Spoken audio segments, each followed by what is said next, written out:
नमस्कार बच्चों, SVM senior secondary school की ऑनलाइन क्लास में आपका स्वागत है। प्यारे बच्चों, आज अपने सोशल साइंस क्लास 9th पे चर्चा करेंगे। समकालीन विश्व और भारत आपकी जो बुक्स हैं उसका पहला चैप्टर है, पहला लेसन है फ्रांसीसी क्रांति। फ्रांसीसी क्रांति, फ्रांस के अंदर एक क्रांति हुई, उसके बारे में चर्चा करेंगे। पहला अध्याय है समकालीन भारत और विश्व, जो आपकी बुक है सोशल साइंस कक्षा 9th की, उसका पहला लेसन करने जा रहे हैं जिसका नाम है फ्रांसीसी क्रांति। तो फ्रांस के अंदर एक क्रांति हुई, एक संघर्ष हुआ, एक जो वहां की सत्ता थी उसके विरुद्ध एक संघर्ष। उस संघर्ष की कहानी को पढ़ेंगे। तो विश्व में जो फ्रांस देश है उसकी राजधानी है पेरिस। फ्रांस की राजधानी कौन सी है बच्चों? पेरिस शहर। तो फ्रांस देश की ये जो क्रांति थी, इसके पीछे क्या कारण था? फ्रांस की जो क्रांति है, जो कि फ्रांस की राजधानी पेरिस से इससे संबंध है, वहाँ पे एक चर्चित दुर्ग है बेस्तिल दुर्ग, उससे इसका संबंध है। ठीक है। तो फ्रांस के अंदर राजतंत्रात्मक शासन व्यवस्था थी। तो फ्रांस के अंदर क्या था? राजा का शासन था। 3 प्रकार की व्यवस्थाएं थी वहाँ पे, राजा, सामंत और पादरी। ठीक है। जो चर्च वगैरह बने होते हैं उनके जो धार्मिक गुरु होते थे, पादरी। तो 3 प्रकार की व्यवस्थाएं फ्रांस के अंदर थी। अब जो फ्रांस की प्रजा थी और उसमें था फ्रांस की जो प्रजा, अब जो राजतंत्रात्मक शासन व्यवस्था के जो नियम थे, कानून कायदे थे, वो बड़े ही क्या थे? कठोर थे। क्योंकि राजा के नियम क्या थे? कठोर थे, उनकी व्यवस्थाएं कठोर थी। और उससे वहां फ्रांस की जो जनता थी, फ्रांस के जो लोग थे, फ्रांस की जो प्रजा थी, वो बड़ी परेशान थी। और उसी परेशानी ने लोगों को क्या है, अपने अधिकारों के प्रति, जो अधिकार थे अपने, उन अधिकारों के प्रति लोगों को जागृत किया। और लोगों ने इन व्यवस्थाओं के विरुद्ध, जो राजतंत्रात्मक व्यवस्थाएं थी, इन व्यवस्थाओं के विरुद्ध क्या है, वहां के लोगों ने संघर्ष करना शुरू कर दिया। तो प्यारे बच्चों, पहले अपने जानते हैं कि फ्रांस की जो क्रांति थी, ठीक है, तो वो 1789 में हुई थी। 14 जुलाई 1789, यानी इसकी जो क्रांति थी वो कब हुई? 14 जुलाई 1789 के अंदर। कहाँ हुई? पेरिस, राजधानी है जो फ्रांस की, पेरिस में हुई। और पहला जो आक्रमण हुआ, ठीक है, पहला जो आक्रमण हुआ, जो लोगों ने, वहाँ की जो फ्रांस की प्रजा थी, फ्रांस की जो जनता थी, जो राजा के अधिकारों, जो राजा के जो नियम थे उनसे परेशान थी। ठीक है। और उन्होंने पहला जो आक्रमण किया था वो पेरिस के अंदर जो बेस्तिल दुर्ग है उस दुर्ग पर आक्रमण किया था। इसी आक्रमण के साथ ही वहां पे क्या है, इस क्रांति का आगाज हुआ था 14 जुलाई 1789 ईस्वी को। तो इसके पहले प्यारे बच्चों अपने करते हैं, पहला कारण क्या था? यानी फ्रांस के अंदर जब लोगों ने संघर्ष किया, लोग जो राजा का अन्याय था उसके विरुद्ध उन्होंने संघर्ष करने की अपने मन में ठान ली। तो पहला संघर्ष का जो कारण था, फ्रांस के अंदर क्रांति होने का जो पहला कारण था, वो क्या कारण था, उस पर चर्चा करते हैं। राजनीतिक कारण, यानी उस समय की जो राजनीतिक परिस्थितियां ही ऐसी बन गई थी। अब राजनीतिक परिस्थितियां क्योंकि एक तो वो राजा था ना वहां का सम्राट, यानी जो फ्रांस का राजा था वो कौन था उस समय? लुई 16वां। कौन था? लुई 16वां। एक तो ये राजा ही ऐसा बन गया था। ठीक है। अब राजा के गुण कैसे थे? निरंकुश, जिस पर किसी प्रकार की कोई अंकुश न लगाया जा सके, ठीक है, कोई रोकथाम न की जा सके, अपनी मनमर्जी करता था। स्वेच्छाचारी यानी अपनी इच्छा होती थी, सब अपना यानी अपनी इच्छा अनुसार ही काम करता था, कोई लोगों की राय वगैरह किसी से, ठीक है, बातचीत के जरिए कोई कार्य नहीं करता था, जैसी उसके मन में आ गया वैसा काम करता था। और देवीय अधिकारों से युक्त था।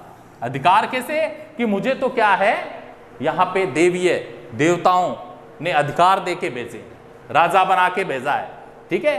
तो इस तरह उसके जो खर्चीला भी अधिक था, योग्य नहीं था, अयोग्य था, अदूरदर्शी था, ठीक है, अदूरदर्शी था।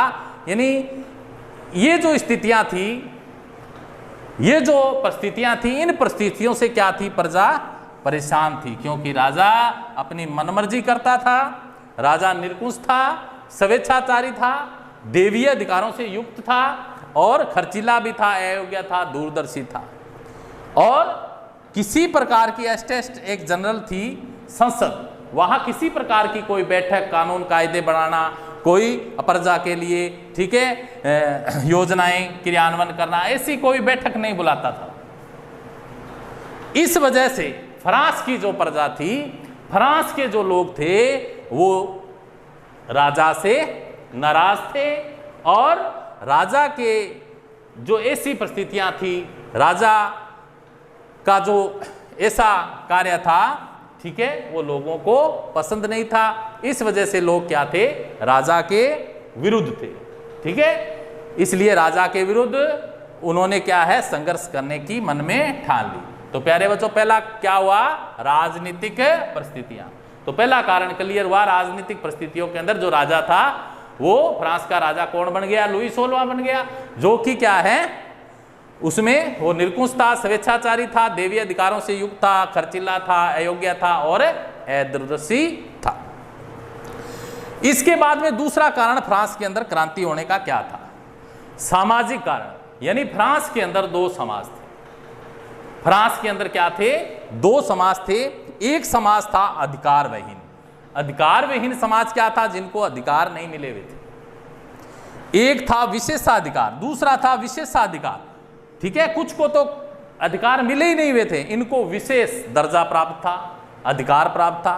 तो इन दोनों के बीच में क्या थी, असमानता थी। क्या थी, असमानता थी। दो वर्ग थे, एक अधिकार विहीन वर्ग और दूसरा क्या था, विशेषाधिकार प्राप्त वर्ग। दोनों के वर्गों के अंदर क्या हो गई, असमानता हो गई, फूट हो गई। इस वजह से क्या है, क्रांति होना स्वाभाविक था।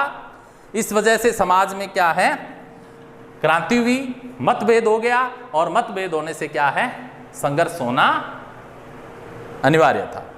तो ये दो वर्ग थे। तो राजा ने क्या है, प्रजा में फूट डाल रखे थे, एक को तो अधिकार दे रखे थे, एक दूसरा वर्ग उनको विशेष अधिकार दे रखे। तो इस वजह से दो वर्गों में क्या आपसी मतभेद हुआ और संघर्ष होना स्वाभाविक था। तो प्यारे बच्चों, दूसरा हुआ सामाजिक विषमता, यानी समाज में दो वर्ग थे, एक अधिकार विहीन जिनको अधिकार बिल्कुल नहीं मिले हुए थे राजा के द्वारा, और दूसरा था विशेषाधिकार, कुछ वर्ग ऐसे थे जिनको विशेष अधिकार प्राप्त थे। इसलिए इन दोनों वर्गों में आपस में फूट थी, इसलिए दोनों में लड़ाई होना, संघर्ष होना, ठीक है, क्रांति होना स्वाभाविक था। तो दूसरा कारण भी था फ्रांस के अंदर क्रांति होने का, सामाजिक विषमता। अब अपने नेक्स्ट करते हैं, तीसरा जो कारण था फ्रांस के अंदर क्रांति होने का, वो था आर्थिक कारण। आर्थिक कारण क्या था, अर्थ का अर्थ होता है धन, यानी धन से संबंधित क्या कारण थे। यानी अनेक युद्ध हुए,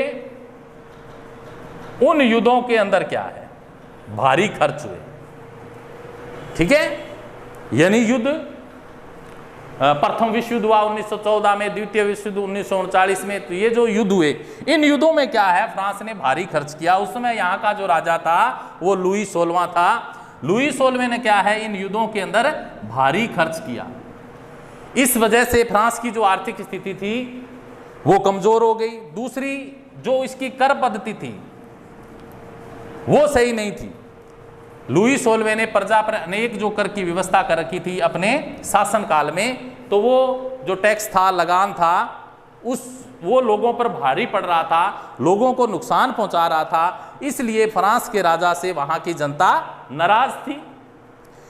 इसके बाद में आमोद प्रमोद और भोग विलास पर जो वहां फ्रांस का राजा था वो फिजूल खर्ची करता था और जनता पर क्या है, अनेक कर लगान वसूल कर क्या है, वो अपना जीवन है जो आमोद प्रमोद और भोग विलास युक्त जीता था। उच्च जो वर्ग था, जो विशेषाधिकार वर्ग था, उनको कर मुक्त कर दिया गया। तो जनता में क्या है, आपसी फूट पड़ गई। एक वर्ग को तो कर लगान माफ कर दिए, एक वर्ग से क्या इसने वसूल लिए, इसलिए जनता में आपस में क्या हो गई, फूट हो गई और संघर्ष होना, क्रांति होना, ठीक है, लड़ाई होना, ये अनिवार्य था। और राज्य का कोई भी आय, राज्य में कितना आय हुई, राज्य के अंदर कितना खर्च हुआ, इस बात का कोई भी हिसाब किताब लुई 16वां नहीं रखता था। इस वजह से फ्रांस के अंदर क्रांति होना स्वाभाविक था। थैंक्स।